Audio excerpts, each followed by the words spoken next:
Alhamdulillah wa bihi nasta'inu ala umuri dunya waddin. Asyhadu an la ilaha illallah wa asyhadu anna Muhammadar Rasulullah. Amma ba'du. Hadirin ikhwatu iman rahimakumullah. Kita lanjutkan kajian dari kitab Syarhu Salasatil Usul yang ditulis oleh Fadilatul Syekh Al-Allamah Muhammad bin Shalih Al-Utsaimin rahimahullah, dari kitab penjelasan terhadap kitab Salatul Usul yang merupakan karya fenomenal dari Al-Imam Al-Mujaddid Muhammad bin Abdul Wahhab rahimahullah. Kita memasuki halaman 8 dan ini telah kita bahas sebagian. Kita mereview sedikit pembahasan tentang dalil. Silakan dibuka halaman 8, yaitu qauluhu bil adillati. Bagi mereka yang punya kitabnya atau fotokopiannya, silakan diberikan sakal dan terjemah. Ini mengulang sedikit saja tentang adilah sebelum masuk kepada faktor kedua, yaitu al-amal wa dakwah. Qauluhu perkataan dari pengarang, yaitu pengarang kitab Salatul Usul Al-Imam Al-Mujaddid Syekhul Islam Muhammad bin Abdul Wahhab rahimahullah, bil adillati, dengan dalil-dalilnya. Jadi maksudnya kita mengenal Allah, mengenal Rasulnya, serta mendalami ajaran Islam disertai dalil-dalilnya. Karena dalam bab akidah tidak boleh kita berlaku taklid. Tidak boleh kita berlaku taklid, harus mengetahui dalil-dalilnya. Adilah, kata Syekh Fadilatul Syekh Muhammad bin Shalih Al-Utsaimin rahimahullah, adilah adalah jam'u dalilin. Nah, ini secara bahasa bentuk jamak dari dalil. Apa itu dalil? Yaitu ma yursidu ilal matlubi. Ma yursidu ilal matlubi. Sesuatu yang bisa menunjukkan kepada yang dicari. Matlub itu dari kalimat tolaba, yatlubu, tolaban. Itu adalah sesuatu yang dicari. Dan orang yang mencari disebut tolib. Makanya antum disebut tolibul ilmi, pencari ilmu. Jamannya tulab. Sedangkan sigoh isim maf'ulnya matlub. Tolaba yatlubu tolaban, fahuwa tolibun wadaka matlubun, gitu. Jadi dalil itu sesuatu yang bisa menghantarkan kita memperoleh perkara yang kita cari, yang kita akan raih, sehingga disebut petunjuk. Seperti mungkin kalau kita lihat di perjalanan jalan raya, itu ada pelang jalan. Sebelah kanan kemana, sebelah kiri kemana, kan gitu. Kalau lurus kemana, nah itulah lebih kurang kalau kita kiaskan, analogikan, itu dalil gitu. Jadi kalau kita kata petunjuk jalan tuh ke kiri, jajah harus ke kiri gitu. Atau misalkan mau ke Jakarta, dari Leuwi Panjang, umpamanya terminal Leuwi Panjang, lalu ada arah petunjuk jalan, harus ke kanan, antum harus ke kanan gitu.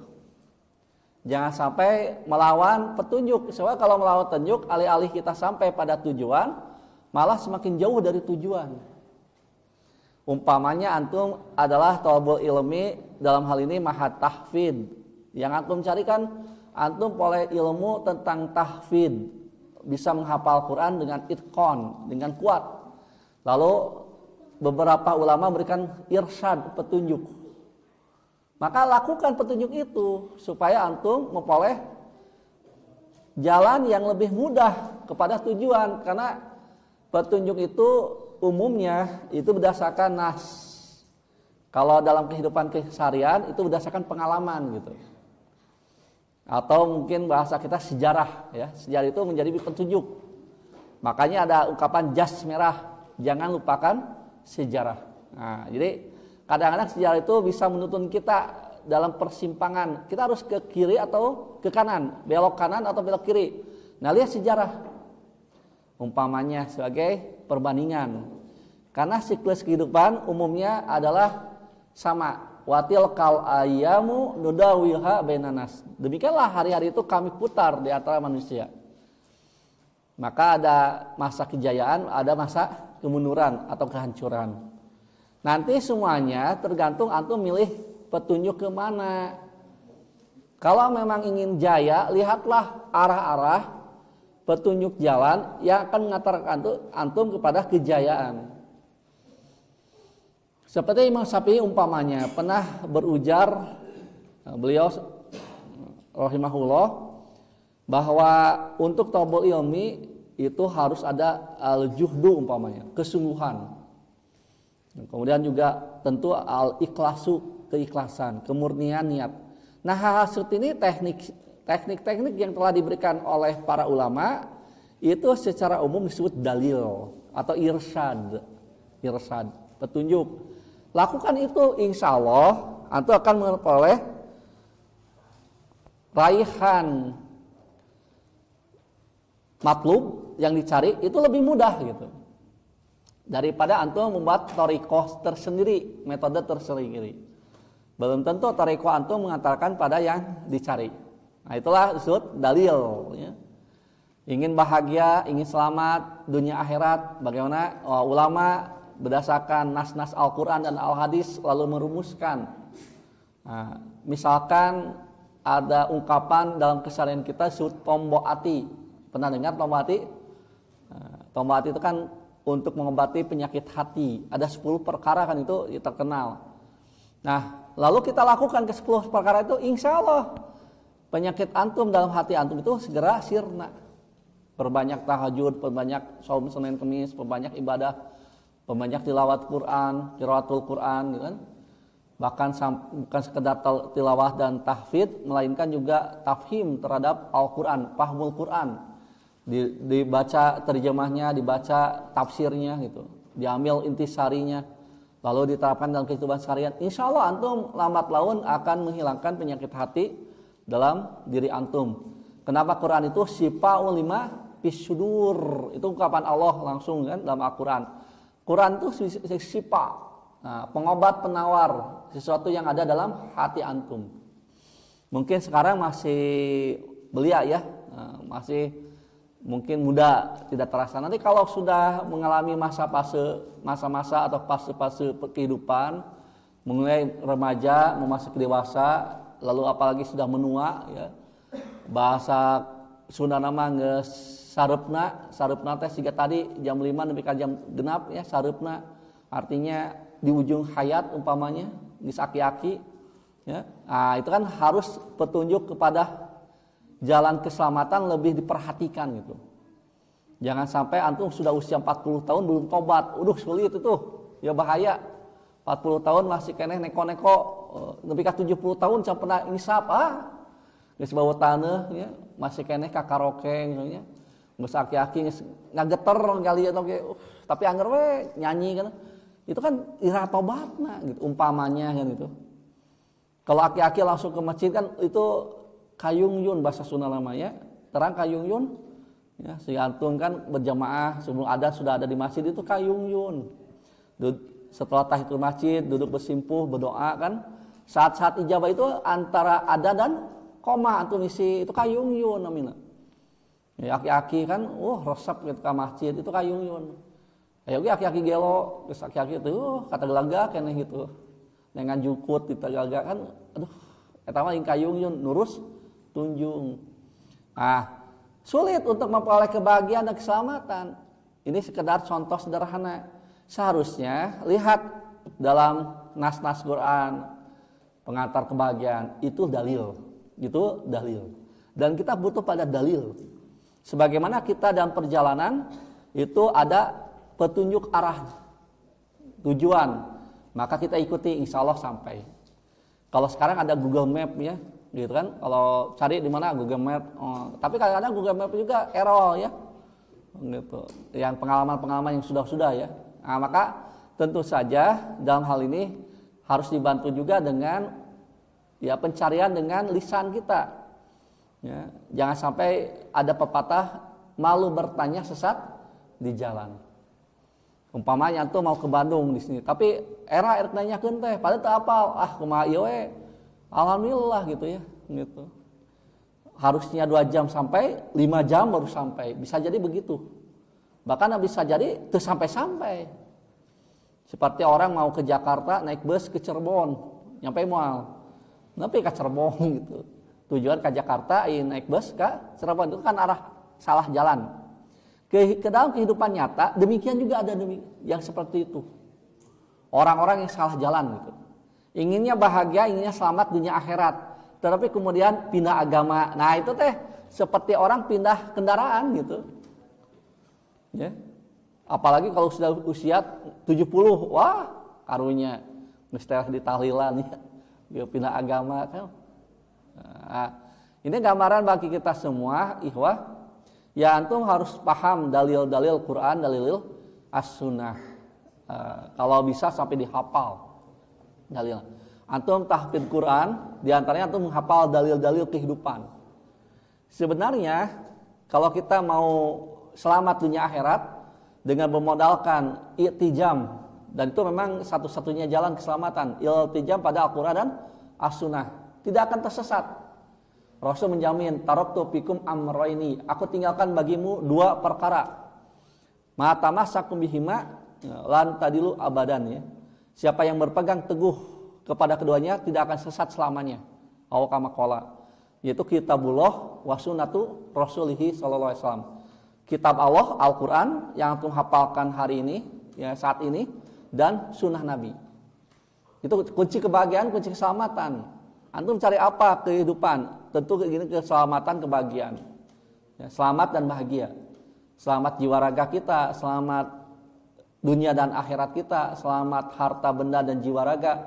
Kemudian bahagia juga dalam hati. Nah, itulah tujuan kehidupan manusia. Karena nanti banyak orang mengejar harta, tetapi pada hakikatnya sebenarnya yang mereka kejar itu kebahagiaan. Dan kebahagiaan tidak dididik dengan harta sebetulnya. Kadang-kadang orang yang secara materi terbatas itu lebih bahagia daripada orang kaya raya. Ya. Ini sebagai gambaran antum nanti dalam kehidupan nyata, ya setelah antum keluar dari mahad ini mengarungi samudra kehidupan, ingat bahwa bahagia itu tidak dididik dengan harta. Bahkan banyak orang kaya raya justru susah dan sengsara. Kenapa? Karena khawatir hartanya hilang. Kan gitu. Orang mau tidur saja sulit, orang kaya itu tuh, sampai harus minum pil bukan pil koplok ya, pil ini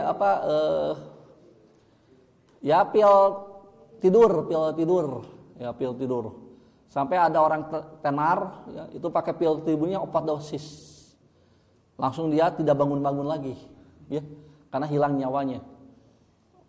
Kalau nggak salah itu orang-orang ya berduit di Amerika, di Eropa gitu. Kehidupannya tragis. Kenapa?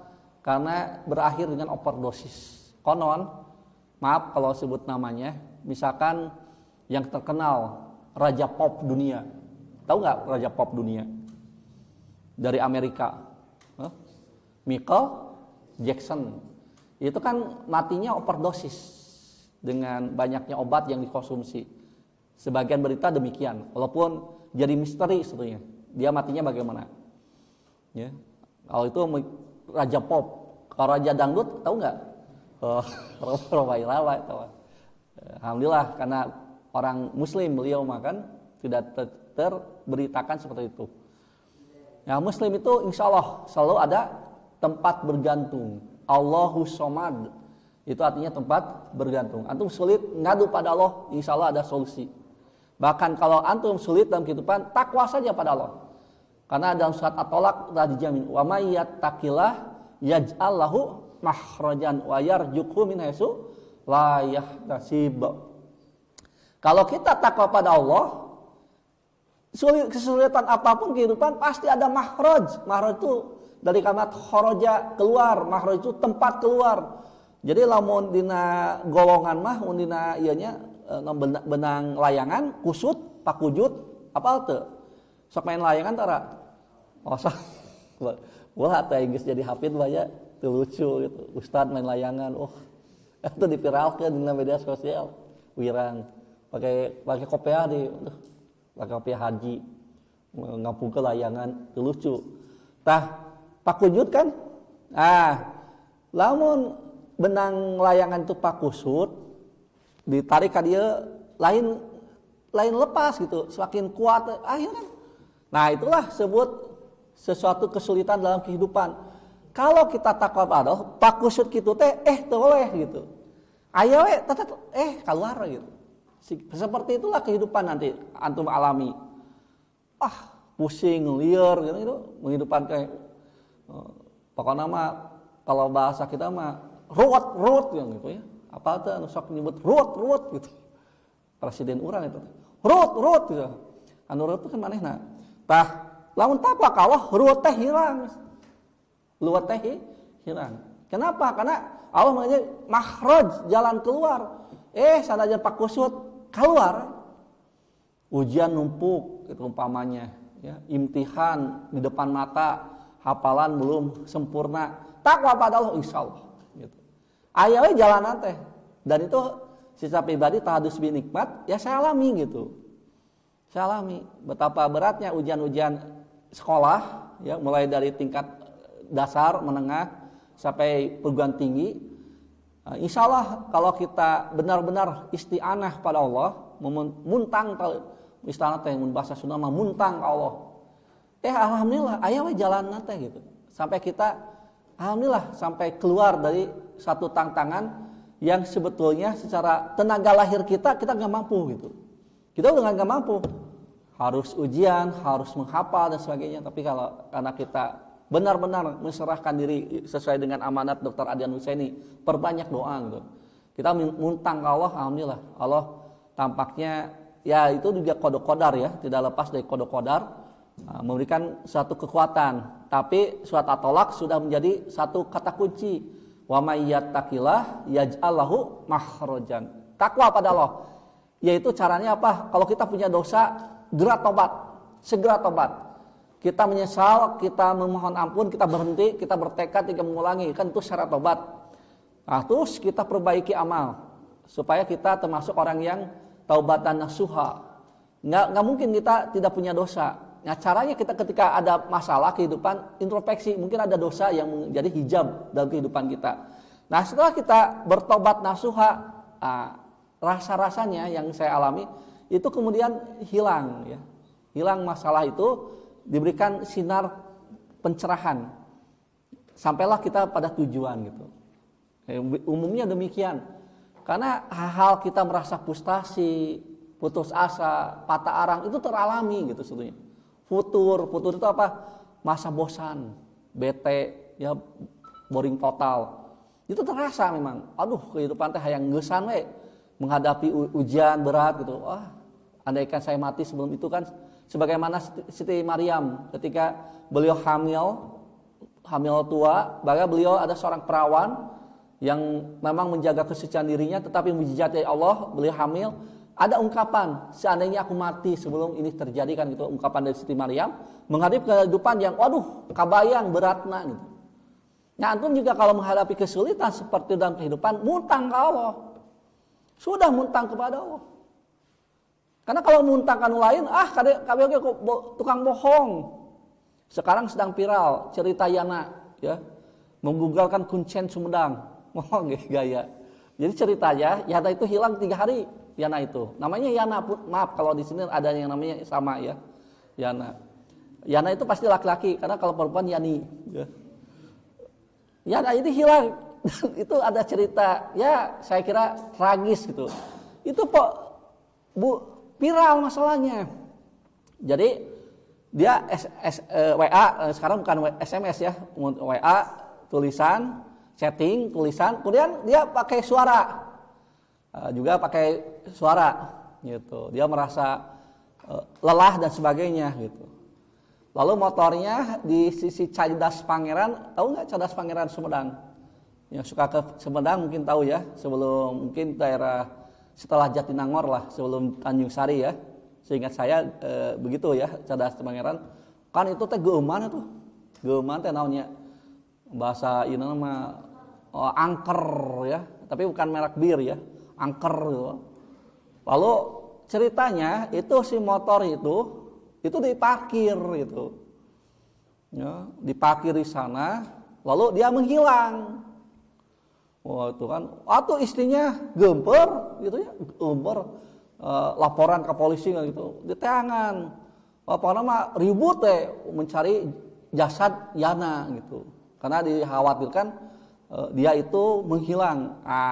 Lalu sang dukun Kuncen Cadas Pangeran berkomentar gitu. Sampai tutup prakteknya karena malu dia. Kata dukun Cadas Pangeran, kata kuncennya, Bu, kalau kan itu dicari sampai ke jurang, kan itu jurang tuh, bisa sampai ke jurang, sama tim SAR dan sebagainya, tidak ketemu jasadnya. Lalu kata kuncennya, Bu, ya bersabar saja, ikhlaskan gitu, karena mungkin Yana itu dimakan oleh ular kuning, gitu. Maksudnya mah makhluk gaib lah gitu ya. Sotoy dia teh ya, soto. Setelah 3 hari ternyata Yana ada di kantor polisi. Akhirnya Yana itu ya karena mungkin viral di media, Yana hilang itu dengan judul dimakan oleh ular kuning gitu. Ya, bahasa orang mah digeug ku jurig gitu. Digeug jurig Cadas Pangeran. Motornya ada masalahnya. Ternyata usut punya usut, dia bercerita. Jadi Cadas Pangeran teh biarkeun bensin tuh bisa ngadorong, capek, teh. Waduh, Gusti capek gitu. Itu teh meureun ngadorong, nanjak, dicape. Parkirkeun we.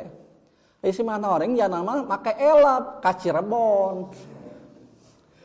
Di Cirebon teh laut, modok we ti istri muda itu. Jadi batu ribut, ya mah Indohoy we di Sudengora gitu. Hebat Yana. Sampai Kuncen itu merasa malu karena menyebarkan isu dimakan oleh ular kuning. Sampai tutup ya, gara-gara Yana Kuncen tutup praktek gitu. Yalah kelihatan bohong ya. Ya itulah gambaran, antum jangan nanya dukun, ya tukang palsu, dukun itu pasti ya sotoy lah, nggak ada apa-apanya. Ternyata nggak tahu ya ada di Cirebon kan dengan istri mudanya gitu, kan luar biasa. Itu sedang viral sekarang cerita Yana ya. Antum jangan seperti Yana ya, jangan. Jadi ternyata maksud saya dukun itu memang palsu gitu, palsu. Dia cerita itu nggak mungkin. Ini begini begitu jangan terlalu didengarkan, bahkan tidak perlu nanya. Datang ke dukunnya saja sudah musyrik. Antum datang ke dukun 40 hari 40 malam, sholatnya tidak diterima. Datang ke dukun, sholat antum tidak diterima Allah. Karena apalagi membenarkan ucapan dukun seperti tadi. Wah nyanya, ya nanti didahar ke orai di mana? Orai kadut. Ay orai. Ya nama lingku orai ku janda. Lingku orai. Kan salah. Jelas-jelas itu ya, kebohongannya tampak dan kelihatan. Bohong ya. Jadi antum enggak perlu percaya. Sayang sekali kalau ada seorang muslimah datang gitu ya ke dukun. Jangan sampai salah kesimpulan. Oh kalau begini karena sholatnya tidak terima, enggak semua sholat. Bagi parah tuh. Bagi sholat ke dukun ripuh. Antum kalau demikian hidupnya, naudzubillah atau ada seseorang yang seperti itu, maka dia pasti menyulit kesulitan-kesulitan. Semakin jauh kepada Allah, semakin jauh dari makhraj, jalan keluar. Bahkan orang bertakwa itu bukan hanya makhraj. Bonusnya apa? Wa yarjukhu min haitsu la yahtasib. Akan diberikan rezeki dari arah yang tak disangka. Saya seperti Bapak alhamdulillah ya, hanya hadis binikmat saja. Jadi ketika saya kehabisan bensin misalkan, ngadorong si Yana, tapi itu pura-pura saya. Alhamdulillah ternyata ada orang Gojek kan. Mbak balik di step kan gitu kan lumayan. Di step teh maksudnya didorong kan orang lumayan naik mobil motor kan ngadorong motor gitu. Bahkan pernah kejadian dengan Faiz itu kan dengan Pak Hujan ketika itu malam-malam habis bensin. Alhamdulillah ini ada pemuda ya pakai motor gede karunyaeun pas step-step kan gitu. Ya itulah kan rezeki juga daripada kita ngadorong kan ripuh gitu. Oleh karena itu ya kita asal bertakwa pada Allah, insya Allah selalu ada makhraj, ada rezeki. Tapi kalau berani melanggar aturan Allah, jadi jauh dengan Allah, terhijab, pusing, rungsing gitunya, loba masalah, solusinya naon, narkoba, bagi jauh atuh. Ya. Masalah teh selesai, beres narkoba, leungit harita mah ke play kan cenahnya, miras, minuman keras, ngeunah. Begitu beres playnya, rungsing, bagi ribut. Maka jangan solusinya yang begitu. Antum tahajud, menjerit pada Allah. Ya Allah, akui dosa kita. Biasanya demikian. Ya itu pengalaman-pengalaman dan itu bisa dibaca dalam pengalaman ulama-ulama besar. Selalu dekat dengan Allah. Ketika Abdurrahman bin Auf pingsan umpamanya, istrinya segera sholat 2 rakaat. Kenapa? Karena ingat wasta'inu bis-sabri was-shalah. Jadi berpegang teguh dengan sabar dan sholat. Itu sering. Bahkan ceritanya yang wallahualam, ini riwayat mungkin bisa saja doif ya, doifah. Tetapi ya kita ambil ibrohnya. Ketika Sarah disandra oleh penguasa Mesir ketika itu, yang bukan Fir'aun zaman Musa ya, tapi ini mah penguasa Mesir di zaman Nabi Ibrahim. Nah, Sarah itu mau diperkosa. Baru Sarah melaksanakan sholat. Kalau bahasa kita 2 rakaat sholat. Maka sang raja ketika sampai ke pintu Sarah mendadak lumpuh. Gitu. Itu kan ceritanya begitu. Nah, lalu sudah lumpuh, dia minta disembuhkan. Jag-jag deui, poho deui, disukeun teh sahwat teh aja. Nyobaan deui, lumpuh deui, tapi kan 3 kali. Gitu. Alhamdulillah itu pertolongan Allah kepada Sarah Sidna Nabi Ibrahim. Dengan syariatnya beliau memohon pada Allah dengan sholat 2 rakaat. Gitu. Jadi langsung oleh Allah dijawab, dan orang yang mau durhaka atau dolim kepada beliau langsung oleh Allah dibuat lumpuh. Itu cerita yang saya dengar ya. Wallahu alam ini kisah sahaja atau tidak. Tetapi kalau dalilnya jelas wasta'inu bis-sabri was-shalah. Atau bingung sholat aja. Kalau tidak ada kaitan dengan waktu, sholat mutlak. Ya. Kalau ada, silahkan sholat duha, sholat tahajud, ya. Sholat apa, tahiyatul masjid, qobliyah, rawatib. Lalu minta pada Allah, menjerit ya. Daripada antum menjerit di WA kan, lucu. Tulungan abdi, soalnya di Facebook teh. Nya, ku abdi tulungan, sakitu we nulungan teh. Ku abdi tulungan. Tepang bayar kitu lah, ripuh kan anggar. Nah, sekarang mah serba aneh itu. Nya tajiah wae sekarang mah dengan WA we tajiah teh. Diumumkan, buru dua tajiah nama. Innalillahi, Allah maghfirlahu warhamu. Datang mah henteu. Padahal yang perlu itu antum datang gitu kepada yang kena musibah. Daripada antum panjangna doa teh gitunya. Allah maghfirlahu warhamu, kabeh ditulis. Datang mending kayaknya tong nulis naon tapi datang gitu. Lalu menyolatkan, gitu, memberikan support kepada keluarga. Nah, itu kan dukungan orang yang sedang kena musibah luar biasa. Kulantan yang nama dunia maya, jadi jauhnya di dunia maya gitu. Nah, ini sebetulnya mengurangi makna ya satu rahim. Antum harusnya kalau ada dengar ya antum datang aja. Bukan berarti di dunia maya tidak boleh gitu. Tetapi alangkah baiknya antum dibuktikan dengan action. Ya, jangan hanya NATO, tahu NATO? No action, NATO talk only itu. Bahasa kurang mah omong doang. Nah, jadi insya Allah kalau kita sudah mengembalikan seluruh urusan kepada Allah, maka antum punya solusi dari Allah, makhraj, jalan keluar. Kemudian di sini dikatakan wal adillatu ala ma'rifati dalika sam'iyatun wa aqliyatun. Ini istilah Fadilatul Syekh Muhammad bin Shalih Al-Utsaimin rahimahullah. Bahasa yang lain itu adalah nakli dan akli ya gitu ya. Kalau di sini beliau menggunakannya istilah yang lain. Wa adillatu dan dalil-dalil ala dalika, ala ma'rifati dalika, untuk mengetahui itu, maksudnya ma'rifatullah, ma'rifatul nabi, mengenal Allah, mengenal nabi, serta mendalami ajaran Islam. sifat dalilnya itu ada sam'iyatun wa akliyatun. Jenisnya ada sam'iyah itu terdengar, artinya dalil nakli. Dalil nakli itu bersumber pada Al-Quran dan hadis. Nas-nas atau nusus dalam Al-Quran dan hadis. Akliyatun itu akal, jadi ini rasionalitas. Kita memikirkan apa kira-kira kehidupan ini untuk mencapai kebahagiaan. Peras keringat juga peras otak gitu. Ya, itu harus secara dohir harus demikian. Nggak bisa tidak. Tawakal kita jangan tawakal salah kaprah gitu. Artinya tetap Ahlussunnah wal Jamaah menganjurkan kita ikhtiar, memilih yang terbaik dan usaha kasab yang maksimal. Karena kita bukan Jabariyah. Kalau Jabariyah, ya kalau aliran Jabariyah itu mengatakan bahwa kita sudah saja menyerahkan pada Allah 100% tanpa usaha. Nah, itu Jabariyah. Jadi antum tetap harus menghafal, harus murojaah gitu. Harus terus tahfidz dijaga. Nah, kenapa? Karena ingin berhasil menjadi hafidz. Seperti itu memang. Jadi nggak bisa doa saja. Dibuktikan dengan ikhtiar antum.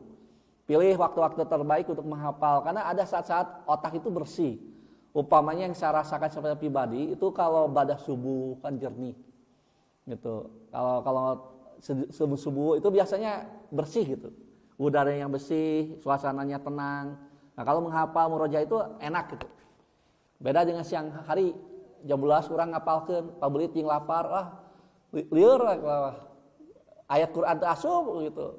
Anu asup tapi bala-bala karena lapar. Tapi kalau subuh hari gitu, dini hari itu umumnya adalah saat-saat yang pantas untuk antum gunakan sebagai bahan murojaah dan menambah hafalan. Itu yang saya rasakan gitu. Kalau sedang dulu belajar itu memang enaknya badah subuh gitu. Jadi badah subuh tuh antum jangan kembali lagi mino tadi masih kena tunduh mino bismika Allahumma ahya wa amut deui. Aduh, eta badah subuh kan tadi geus tidur. Ulah gitu. Jadi badah subuh tuh jangan diisi dengan mino. Mino itu qailullah itu menjelang duhur. Qailullah itu sesaat. Qailullah itu kan dari kalimat qalil. Jadi kita tidur sebentar gitu. Kemudian untuk mensegarkan kondisi atau badah duhur. Badah duhur, badah dahar. Wah eta ngeunah lah qalilullah teh. Bisa 2 jam. Lain qalilullah atau tawilah eta nya. Ti lohor deui ka asar. Tapi memang demikian umumnya. Karena saat-saat itu adalah saat di mana kita harus fresh. Kita harus tidur siang karena setan tidak pernah tidur siang. Maka kita tidur siang, qaulullah itu diantaranya menjelang duhur. Kalau syekh di Saudi itu menjelang duhur. Jadi jam 11 itu jarang menerima tamu karena mereka qaulullah atau bada duhur. Nah itu atau juga baik seperti itu. Jadi yang jelas jangan bada asar dan jangan bada subuh. Itu kebiasaan yang kurang baik. Gitu. Kurang baik kalau bada subuh itu jernih suasananya, murojaah gitu. Itu yang munasib, yang sesuai cocok. Murojaah nama hafalan itu bada subuh. Nah, istirahat menjelang duhur. Gitu. Atau bada duhur. Itu teknik yang bisa antum tiru dari para ulama seperti itu. Gitu. Makanya kalau bertamu pada ulama itu biasanya jam 8 ya, pagi gitu atau jam 4 sore gitu. Kalau jam 11 mungkin mereka sedang istirahat. Umumnya tidak menerima tamu. Qaulullah gitu. Istirahat sebentar. Nah, kemudian selanjutnya dikatakan bahwa di sini pasam'iyatu masabata bil wahyi wa huwal kitab wa sunnatu. Sam'iyah atau dalil nakli dalam istilah yang lain, apa yang tetap dengan wahyu, yaitu berupa nas Quran dan nas hadis, sanas sunnah. Apapun yang diberitakan berdasarkan wahyu harus kita tasdik kepadanya, membenarkannya. Kata Al-Quran begini, kita langsung sami'na wa atona. Jangan sampai kita pikirkan lalu kita tolak karena bertolak belakang dengan pikiran kita. Yang salah pasti pikiran kita. Apapun yang Rasul katakan, terima sebagai sikap orang beriman. Kita katakan sami'na wa atona. Kalau itu berupa amar dan nahi. Amar itu perintah untuk melaksanakan kema'rufan, dan kalau nahi itu larangan untuk menjadi kemungkaran. Laksanakan. Atau irsyad, petunjuk dalam kehidupan. Jangan ditolak. Apapun yang dibeberkan oleh Rasul dalam sunnah-sunnahnya, laksanakan. Nah itu dalil sam'iyah namanya. Kemudian wal aqliyatu masabata bin nadori atau bin nadri wa ta'amuli. Nah, sedangkan dalil akli, ya, rasionalitas itu apa yang tetap dengan penelitian dan kajian, ya. Riset. Nah, riset ilmiah itu adalah dalil akli. Umumnya itu berdasarkan eksperimen, percobaan atau pengalaman. Nah, itu biasa disimpulkan dalam ilmu sosial menjadi satu rumus kehidupan. Gitu ya. Misalkan satu ungkapan, maaf, secara duniawi ada ungkapan hemat pangkal kaya gitu ya, rajin pangkal pandai. Nah, itu kan satu rumusan yang memang berlaku secara sunatullah, bahwa ketika kita hemat tentu kita menjadi kaya umpamanya, walaupun tentu saja ada kaitan dengan takdir dan qada-qadar. Hanya umumnya, kaidah umumnya orang yang hemat bisa kaya, bisa menabung kan gitu. Rajin pangkal pandai. Maka kalau kita rajin, yang saya dapati umumnya ternyata memang keuletan kunci kecerdasan itu, ulet. Kadang-kadang saya dapati orang itu biasa-biasa. Artinya dia bukan ranking pertama ketika dia di sekolah dasar. Tapi karena dia ulet gitu, dia hafalkan, dia baca, ulet. Itu qadarullah, bisa mengalahkan ranking pertama di sekolah dasarnya ketika sudah dewasa. Itu rata-rata demikian, ulet, rajin. Betul, antum kalau rajin insya Allah bisa mengalahkan teman antum yang di qadarullah. Kalau kecerdasan kan itu anugerah, tidak diberikan kepada setiap orang. Tapi kalau ulet itu bisa diikhtiarkan. Jangan malas. Makanya dalam ungkapan bahasa Arab, al-kasalu daun. Malas itu penyakit jiwa. Ya. Jadi ya malas gerak, malas itu, susah antum kalau demikian. Awaknya ngebadagan gitu, otak keletikan. Malas gerak, olahraga tidak gitu. Ya. PW non, posisi enak gitu. Ya nggak boleh kita, itu orang-orang yang kurang berfaedah ya. Nah, makanya malasnya satu penyakit yang harus antum hindari. Rajin itu adalah solusi bagi antum meraih kesuksesan. Rajin baca, rajin menghafal, rajin murojaah gitu. Gunakan hafalan antum dalam sholat ya. Tapi kalau mau hafalannya panjang, sholatnya munfarid. Jangan sholat berjamaah gitu. Karena sholat berjamaah musibah bagi makmum. Dan itu pernah kejadian di zaman Rasulullah SAW kan, yang ditegurkan imamnya gara-gara ada jamaah yang muparokoh memisahkan diri gitu. Karena punya hajat, imam panjang tuing gitu. Itu saat subuh. Memang munasib kalau saat subuh itu cocoknya panjang-panjang. Tetapi lihat kondisi. Karena kalau di zaman Rasul yang ikut dengan Rasul itu orang-orang yang sudah terdidik. Jadi Rasul dipanjangkan itu surat Al-Qamar umpamanya itu biasa. Tapi kalau di daerah yang lain, ya daerah yang lain itu kan tidak terdidik, maka diadaptasi saja. Paling-paling anaba gitu ya. Tamat sarakaat 40 ayat gitu. Kadona anajiat umpamanya. Tamat dalam saat subuh. Itu normal itu teh, sederhana. Jangan sampai antum baca 100 ayat surat Al-Baqarah gitu. Gaya. Ya, ulah ayu mumparid gancang ya. Ulah gitu. Jadi di sini harus diadaptasi. Nah, ketika antum tahajud, coba antum berdiri lama, hafalkan apa yang telah antum hafalkan di luar sholat, baca semua. Pengalaman pribadi juga demikian. Kalau kita mumparid tahajud, itu umumnya kita lancar. Tapi begitu kita baca berjamaah jadi imam sok poho deui. Aneh ya. Aneh, kalau mumparid kita lancar. Begitu kita pakai untuk berjamaah jadi poho deui. Duka kunaon eta loba godaan meureun. Jadi kalau tahajud kita lancar biasanya karena mungkin setan tidak terlalu menggoda. Itu yang antum harus demikian ya. Murojaah dalam sholat. Di samping dapat pahala ibadah juga bisa menghafal Quran. Bismillah.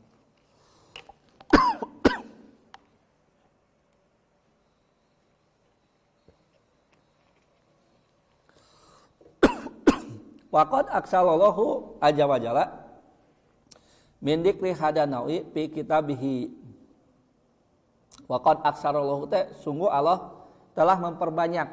Jadi banyak menerangkan hal ini, jenis kedua atau jenis pertama dalam kitabnya.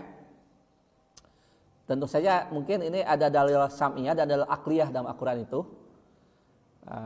Secara pribadi Quran itu dalil sam'iyah, tetapi urgensitas terhadap nador dan ta'amul, penelitian dan riset itu juga diangkat dalam Al-Quran. Pakamin ayatin, pakamin ayat itu betapa banyak ayat. Qalallahu fiha, Allah berfirman padanya, wa min ayatihi, maka di antara ayat-ayat Allah itu kada wa kada. Misalkan dalam surat Al-Imran atau inna fi khalqis samawati wa ikhtilafil laili wan nahar la ayatil lil albab. Nah, itu di antaranya contoh bahwa Allah mengapresiasi riset seseorang atau riset manusia terhadap ilmu pengetahuan alam. Dan nanti berlaku sunatullah, tangkap sunatullahnya jadi kaidah kehidupan. Wa hakada yakunu siyaqul adilatil aqliyati wal adalati alallahi taala. Demikianlah ya susunan dalil-dalil akliyah, dalil-dalil akal yang akan mengantarkan atau menunjukkan kepada wujudullah, adanya Allah. Jadi kalau antum jujur itu, orang-orang yang pintar itu jujur, peneliti-peneliti baik barat atau timur jujur, mestinya mereka akan mengatakan pada tauhidullah gitu, mengesahkan Allah. Tetapi rupanya karena hawa nafsu, maka seringkali hasil riset itu dihianati. Padahal jelas setiap yang ada terbentang di alam semesta ini tidak akan mungkin bertentangan dengan ayat-ayat wahyunya. Jadi kalau Al-Quran menyatakan Allahus Samad, Qul huwallahu ahad, Allahus samad lam yalid wa lam yulad wa lam yakul lahu kufuwan ahad, itu sebetulnya ayat-ayat kauniyah juga, ayat-ayat tentang fenomena alam akan mengantarkan bahwa Allah itu Maha Esa gitu. Sejatinya demikian. Hanya seringkali peneliti dan ahli pikir itu berkhianat pada ilmunya gitu. Padahal mereka jujur, pasti mereka akan mengakui Allah itu Maha Esa. Dan betapa banyak sebetulnya ahli-ahli yang jujur seperti itu. Lalu akhirnya mereka memeluk Islam. Gitu. Banyak orang-orang bahkan misionaris sendiri yang mencoba untuk menggali kelemahan Islam. Pada ujung-ujungnya mereka mengakui secara jujur, nuraninya mereka akui, oh benar Islam teh, Islam yang benar gitu. Maaf, sekedar menyebut nama, misalkan Ibu Irene ya. Nah, itu kan mantan biarawati, tapi kemudian beliau menjadi mu'alaf dan menjadi mubalighah. Alhamdulillah sampai sekarang beliau masih mubalighah dan mudah-mudahan istiqomah dalam keislamannya. Nah, itu kan bermula daripada suruhan dari pendetanya untuk menggali Quran, mencari kelemahannya. Qadarullah yang beliau buka itu Quran dari sebelah kanan, sebelah kiri ya. Quran itu kan sebelah kanan mukanya, beliau dari sebelah kiri itu. Kan itu langsung ke juz amma kalau sebelah kiri, langsung kena kepada Al-Ikhlas gitu. Itu cerita beliau, pengalaman pribadinya. Maka beliau terenyuh, oh betul. Akhirnya dengan teori-teori yang dia dapatkan di seminari ya atau lembaga pendidikan Nasrani, dengan ayat-ayat Quran yang dia baca, akhirnya beliau mengakui bahwa Islam yang benar. Ya, contoh konkret, dan itu tidak satu orang, itu banyak sekali. Kenapa banyak orang yang tetap durhaka dan kafir? Itu umumnya karena mengkhianati nuraninya. Kalau jujur pasti mereka mengakui, karena tidak mungkin bertentangan atas sunatullah, ya, ayat-ayat Quran secara sam'iyah dan akliyah. Ayat-ayat yang tanjili, ayat-ayat yang Allah turunkan berupa wahyu, dengan ayat-ayat kauni berupa berwujudan alam semesta, itu tidak mungkin bertentangan. Tidak mungkin bertentangan. Kalaupun ada, itu akal kita yang belum menjangkau. Kalaupun ada dianggap, oh ini tidak sesuai, itu akal kita. Karena hakikatnya orang yang jujur dan orang cerdas itu mengakui bahwa Quran itu benar adanya dalam segala hal, gitu. Sampai banyaklah pakar-pakar di bidang-bidang sains, teknologi, pada akhirnya mengakui bahwa Nabi Muhammad tidak mungkin kalau bukan wahyu yang memberitahu. 14 abad di mana itu zaman onta ya, belum zaman Toyota. Tapi temuannya sudah luar biasa gitu. Temuannya sudah luar biasa tentang misalkan jenis batu, jenis air itu. Pakar-pakarnya mengakui, hebat Nabi Muhammad. Kalau kita tidak terenyuh karena kita memang bukan pakar apa-apa gitu. Jadi kita datar we baca teh. Bagi yang pakar, itu menemukan mutiara dalam Quran itu. Dan itu banyak cerita itu. Nah, kemudian dikatakan wa amma ma'rifatun Nabi sallallahu alaihi wasallam, adapun mengenal Nabi sallallahu alaihi wasallam bil adillatil sam'iyati, maka juga menggunakan dalil sam'iyah, dalil tanjili yaitu Quran dan Sunnah. Pamasalu qolihi ta'ala, misalkan firman Allah dan surat Al-Fathu, ini sebagai dalil naklinya. Nabi kita sebagai nabi akhir zaman yang menjadi panutan kehidupan kita. Dalam surat Al-Fathu ayat 29 Allah berfirman, Muhammadun Rasulullah walladzina ma'ahu asyiddau 'alal kufar ruhamau bainahum al-ayah. Muhammad itu utusan Allah. Nah, ini berarti dalil bahwa Muhammad itu utusan Allah. Dari mana? Karena Allah berfirman langsung. Utusan Allah itu namanya Muhammad gitu. Jangan ragu lagi. Dan itu nabi akhir zaman. Nabi terakhir. Walaupun sekarang banyak juga nabi-nabi palsu. Misalkan Rosid atau Rosad. Kemarin pernah muncul. Nabi ke-27. Rasul ke-27. Nah. Kemudian sebelumnya juga ada di Bandung itu, ya. Itu oleh pimpinan wilayah Persatuan Islam, alhamdulillah bisa bertobat. Itu pernah kejadian. Udah lama ya, 10 atau 15 tahun yang lalu. Nah, di pimpinan wilayah masih Pak Idad Sumarta, ketua pimpinan wilayahnya.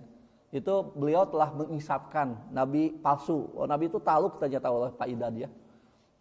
Ternyata itu awalnya tukang cukur ya. Luar biasa lah. Sekarang Rosid juga sedang diproses nabi palsu. Di Garut ada nabi Sensen, itu belum bisa diinsapkan itu. Itu nabi-nabi palsu mah tong dianggap lah, ya. Bisa ratusan untuk nabi tehnya. Setelah Nabi Muhammad meninggal bisa ratusan. Beres-beres atau risalah teh. Padahal risalah dari katakan al yauma akmatu lakum kan gitu. Jadi tidak mungkin ada nabi setelah Nabi Muhammad sallallahu alaihi wasallam. Itu harus dicamkan. Makanya Ahmadiyah dengan kita tuh beda akidah, bukan beda kaidah. Alhamdulillah di Jawa Barat masih ada pergub, peraturan gubernur yang melarang aktivitas Ahmadiyah. Gitu. Alhamdulillah masih berlaku zaman Pak Aher. Sekarang zaman RK belum dicabut setiap peraturan gubernur itu. Sehingga Ahmadiyah itu sebetulnya nggak boleh melakukan aktivitas ibadah mereka. Sebenarnya tidak ada masalah kalau Ahmad itu melepaskan diri dari Islam. Sebut saja agama Ahmadiyah, selesai gitu. Yang mencemarkan nama Islam itu karena dia menganggap dirinya Islam gitu. Tapi nabinya Ahmad bin Mirza Ghulam Ahmad, kan itu yang jadi masalah. Nabinya Mirza Ghulam Ahmad, orang India. Ari wahyunya namanya tadkiroh, bahasa Arab. Bayangkan, nabina orang India, kitab sucinya bahasa Arab, nyambung teu. Nah, jaka semu mawa kedongdong. Kenapa? Ya tentu tidak nyambung dong. Setiap nabi kalau diutus pakai bahasa kaumnya gitu. Itu kan kelihatan bohongnya. Kelihatan kamu ketahuan bohong. Kenapa? Nabinya orang India, mestinya wahyunya berbahasa India.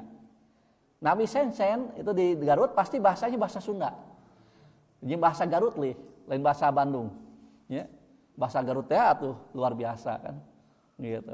Itu baru itu pengakuan teh rada bener gitu. Ieu mah kan aneh. Nabi Sensen ai wahyuna bahasa Arab kan teu nyambung gitu. Nah, kenapa nabi kita berbahasa Arab? Memang nabi kita berasal dari bangsa Arab gitu. Kemudian dalil kedua yaitu surat Al-Imran, wa ma Muhammadun illa rasulun qad khalat min qabil rusul. Muhammad itu tiada lain hanyalah seorang rasul. Menegaskan beliau adalah seorang utusan yang telah berlalu sebelumnya beberapa utusan. Betul, sebelum Rasul diutus, nah ini pernah saya sampaikan, jumlah Nabi itu sampai 124.000. Sejak Nabi Adam sampai Nabi Muhammad alaihi salatu wassalam. Jadi jumlah Nabi itu 124.000. Kemudian dari 124.000 itu yang dipilih menjadi Rasul membawa risalah itu hanya 313. Itu hadisnya ada. Dan 313 dengan 124.000 itu yang disebut namanya dalam Al-Quran 25 nabi dan rasul. Jadi 25 itu ada nabi, ada rasul. Seperti Nabi Harun umpamanya, itu bukan rasul, hanya seorang nabi. Nabinya Musa alaihissalam. Nabi Musa, nabi plus rasul. Isa, nabi plus rasul. Nah, yang 25 itu dipilih lagi menjadi 5 ulul ajmi. Semuanya rasul, yang disingkat mimin, dibalikan. Nabi Nuh, Ibrahim, Musa, Isa, dan Nabi kita Muhammad alaihi wassalatu wassalam. Tapi dari 5 ini yang kemudian menjadi uswatun hasanah hanya 2. Itu Nabi kita dan Nabi Ibrahim alaihissalam. Itu juga yang dibaca dalam sholawat. Allahumma sholli ala Muhammad wa ala ali kama shollaita ala Ibrahim wa ala ali Ibrahim. Antum jangan rubah. Antum cinta Musa lalu dirubah Allahumma sholli ala Muhammad wa ala ali Muhammad kama shollaita ala Musa. Jangan, kama sholaita ala Ibrahim, karena itu ibadah, nggak boleh diubah. Dan itulah 2 nabi yang kemudian disebut Khalilur Rahman, kekasih Allah. Namun dari 2 ini yang terbaik, best of the best, tetap Nabi kita Muhammad alaihi salatu wassalam. Karena apa? Karena beliau adalah yang akan diberikan izin oleh Allah memberikan syafaatul udma pada yaumul qiyamah. Beliau adalah nabi dengan jumlah pengikut paling banyak dibanding nabi-nabi yang lain. Beliau juga pemilik al-kausar dan al-wasilah. Al-wasilah itu satu kedudukan yang khusus orang hamba. Itu Nabi kita Muhammad sallallahu alaihi wasallam. Jadi Nabi kita Muhammad sallallahu alaihi wasallam adalah insan kamil, manusia sempurna, sehingga beliaulah pembuka pintu surga. Peminta pintu surga. Surga tidak akan dibuka sebelum diketuk oleh Nabi kita yang mengetuknya. Nah, jadi antum juga nggak boleh ingin mendahului Nabi, nggak boleh, nggak mungkin antum mendahului Nabi ya, karena ibadah Nabi juga tidak mungkin terkejar oleh antum. Ibadah tahajud Nabi umpamanya, itu tidak mungkin antum kejar. Rasul itu bengkak kakinya itu lamanya berdiri. Nah, kita bengkak kakinya karena main futsal, beda kan? Penyebabnya beda. Ya. Nah, kemudian terakhir wabil adilatil aqliyah, adapun pendekatan dengan dalil akliyah bin nadori wal ta'amuli, dengan penelitian, dengan riset fima atabihi minal ayatil bayinati, dalam apa yang dibawa dengannya dari ayat-ayat yang jelas, allati a'damuha, yaitu yang paling besar adalah kitabullahi azza wa jalla, Al-Quran al-mustamilu, yang mencakup alal akhbari shodiqoti nafiati, meliputi khobar-khobar yang benar, yang memberikan manfaat, wal ahkami maslahatil muslihati adilati, dengan mencakup pula hukum-hukum yang memberikan kemaslahatan yang bersifat adil, wa majaru ala yadihi min khawaiqil adati, dan apa yang terjadi dengan kedua tangannya berupa peristiwa-peristiwa di luar kebiasaan, seperti peristiwa membelah bulan. Nah, itu kan mujizat istilahnya. Itu juga sebagai tanda kenabian. Makanya kalau ada nabi, antum minta mujizatnya. Karena pasti nabi itu menggunakan mujizat. Nah, Nabi Sen, antum tanya, Sen, mana mujizatnya gitu. Apa bisa membelah bulan? Saya juga bisa kan seperti Nabi Namrud kepada Nabi Ibrahim. Kata Nabi Ibrahim, Tuhanku adalah yang bisa menghidupkan dan mematikan. Namrud itu kayak legeng. Orangnya bisa menghidupkan. Lalu dipanggil 2 tawanan. Yang satu dibunuh, yang satu dihidupkan. Kan beda ya. Kalau Allah kan menghidupkan, asli menghidupkan gitu. Kalau Namrud, saya juga menghidupkan. Yang satu dibunuh, yang satu dibiarkan hidup. Itu mah bukan menghidupkan, tapi membiarkan hidup. Aisyah Nabi Ibrahim itu eleng-eleng. Tuh senai Allah mas mendatangkan matahari dari arah timur. Coba datangkan dari arah barat. Gak batem eta mah bisa nanaon. Namrud gak batem tuh bisa nanaon. Nyanya tuh sok coba mengalihkan matahari dari arah timur ke barat atau hese eta. Nah, itulah bukti bahwa Namrud itu Tuhan palsu. Tuhan palsu. Nah, kemudian dikatakan wa ma akhbaro bihi min umuri ghaibi. Nah, kemudian tanda-tanda kenabian yang lain dan apa yang beliau khabarkan, wa ma akhbaro bihi itu apa yang beliau khabarkan dari urusan gaib. Misalkan tentang prediksi akhir zaman. Nah, itu yang disebut 10 tanda-tanda kiamat besar. Itu diberitakan oleh Rasul, dan Rasul tahu itu berdasarkan wahyu. Berdasarkan wahyu. Nah, hanya sekarang suka ada ustadz-ustadz yang disebut ustadz akhir zaman yang suka ya cocokologi teh dicocok-cocok gitu. Kemarin terakhir mah bab Ramadan teh akan adanya duhon. Duhon itu adalah satu tanda kiamat besar sebelum adanya tanda-tanda yang lain. Karena sebagian ulama menyimpulkan bahwa tanda besar yang 10 tanda kiamat besar itu di antara pertama itu duhon. Duhon itu apa? Awan, sehingga kita dalam kegelapan. Karena tidak ada matahari sekian tahun umpamana. Alhamdulillah terjadi duhona. Gitu, alhamdulillah terjadi. Itu sudah diprediksi oleh Ustadz akhir zaman. Jadi malu dia. Ya makanya jangan sotoy gitu ya. Jangan sotoy karena itu kan tengah Ramadan hari Jumat. Itu dicocok-cocokkan gitu. 15 Ramadan itu hari Jumat. Wah, mungkin kiamat ayeuna, efeknya henteu kiamat. Tapi kaina alhamdulillah ya matahari masih kena bersinar. Nah, itu gambaran maka tidak boleh kita sotoy seperti itu. Allati la tasduru ila an wahyin. Yang urusan gaib itu tidak mungkin diberitakan kecuali berdasarkan wahyu. Wallati sadaqaha ma waqa'a minha. Dan apa yang terbukti benarnya. Ya. Demikian ikhwah ya pembahasan kita terkait dengan al-ilmu. Jadi al-ilmu itu adalah ma'rifatullah, mengenal Allah. Kedua ma'rifatun nabi, mengenal nabinya sallallahu alaihi wasallam, dan ketiga adalah ma'rifatud dinil Islam, mengenal atau mengetahui agama Islam bil adillati, berdasarkan dalil. Yang disebut dalil kata Syekh Utsaimin itu dua, sam'iyah wa aqliyah. Bersifat dalil berdasarkan wahyu Al-Qur'an dan As-Sunnah. Yang kedua berdasarkan penelitian alam kauniyah, ayat-ayat kauniyah yang semuanya akan merucut kepada tauhidullah, bahwa Allah satu-satunya Tuhan yang berhak disembah. Yang kedua akan menunjukkan bahwa Rasulullah adalah utusan Allah. Semoga apa yang disampaikan ada guna manfaatnya, benarnya dari Allah dan Rasulnya. Salahnya saya yang memberikannya. Allahu minkum. Kita pungkas akhiri pertemuan ini dengan doa kafaratul majlis. Subhanakallahumma wa bihamdika asyhadu alla ilaha illa anta astaghfiruka wa atubu ilaik. Walhamdulillahi alamin. Wassalamualaikum warahmatullahi wabarakatuh.